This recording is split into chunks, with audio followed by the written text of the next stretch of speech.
he should focus on getting a center that is more like wouldn't say like a traditional big man, but like a guy that can, do that kind of stuff, right? Uh rim run, catch alley oops, block shots, just your typical center stuff, but that we've always been known for decades. Yeah, and I think another thing with Poeltl is his extension is going to be due soon, and I don't think the Lakers want to trade for somebody who needs to be paid. I think this is what I've always said is you want somebody else to figure out the contract, which it's a headache in its own right, and it typically causes rifts and tensions because people always think they're worth something, and the team's objective is always to get that as low as possible.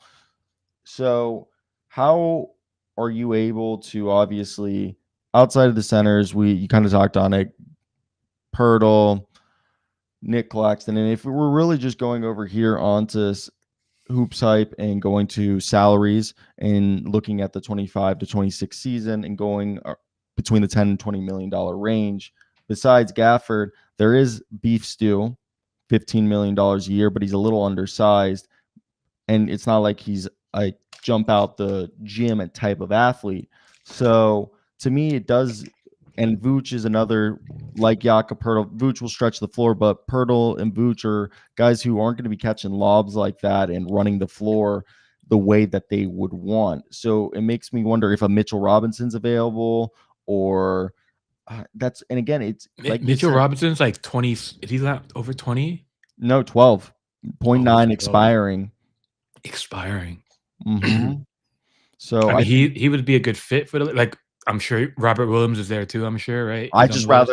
rather, Robert's knees are a bit. I mean, Mitchell Robinson's not that good. He gets hurt a lot too. That plays like he gets hurt like every third game or so. It's what it seems like when he's out there.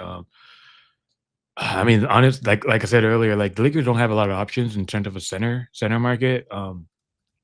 They're gonna have to get creative, and I wouldn't say Pelinka's a creative guy in terms of making like how the Knicks were able to kind of manufacture that Carl Anthony Towns deal. Mhm. Um, I I don't know in terms of like their front office around them if they have guys that can think outside the box. I know the Knicks have a lot of those guys to help Leon Rose and them, but I don't think the Lakers have those. They only kind of like bring on people they kind of know from the who they used to work with, and I'm sure you know of the whole Laker how they. I talked about this with you, right? How the Lakers hire people. They only hire people you either work with them, they know of you. Like they don't hire anyone that's outside a little tree, the little bubble. So that's also is very detrimental to a team's development and growth in terms to be a good team. So I know a lot of people have connected Clint Capella, and I think there was a report from Anthony Irwin of Lakers Nation, correct? I Saying that believe so. Yeah. Clint Capella was someone that they were interested in, and if you look at a glance at his stats, he averaged 9 points and 8.5 rebounds, shot 56% from the field. But as someone who is a Trae Young fan and watches, a decent bit of Hawks basketball, I think anyone who has watched Clint Capella for his career could see that he has lost the step, but not just that. He doesn't have that vertical pop that he once had. I'm not saying that he's like inept and not worth anything, but I don't think he's more than a backup center. And to further my point, I'm going to pull up Clint Capella's stats right here. And once he went to the bench, it wasn't like it was super pretty either. Let me pull up his splits right here. But over here, when he started playing 16, 17 minutes a night, he was shooting 48% from the field, 5.5 points 1 month, the next one 7.5. It wasn't great. You clearly see that like the lower body injuries have caught up.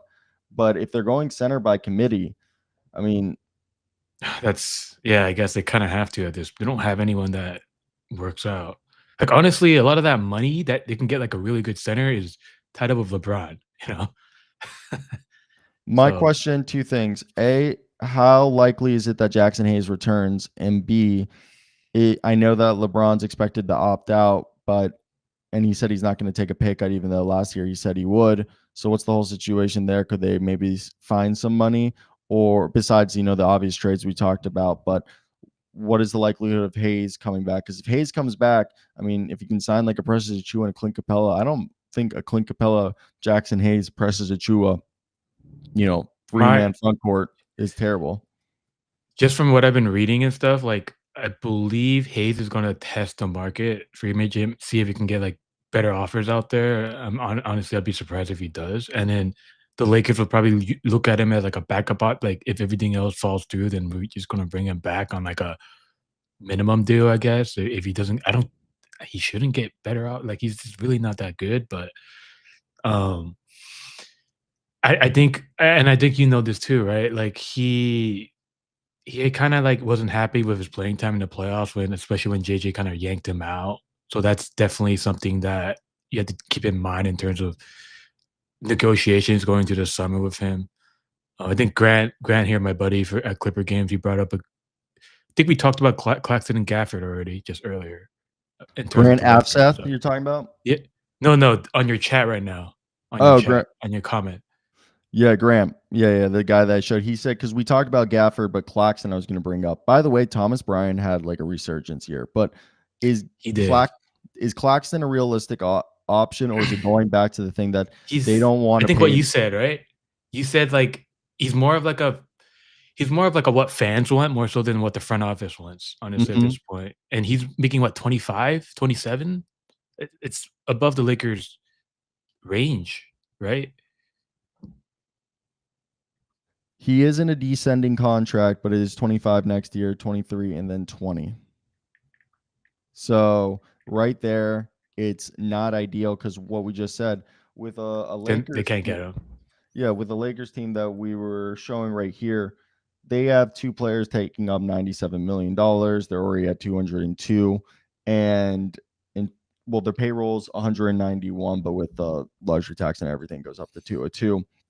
So to me, it's trying to move Kleba and Gabe Vincent because you can probably find a backup point guard of similar value for a veteran minimum contract that Vincent gave you in production, while Kleba is just a contract that you're trying to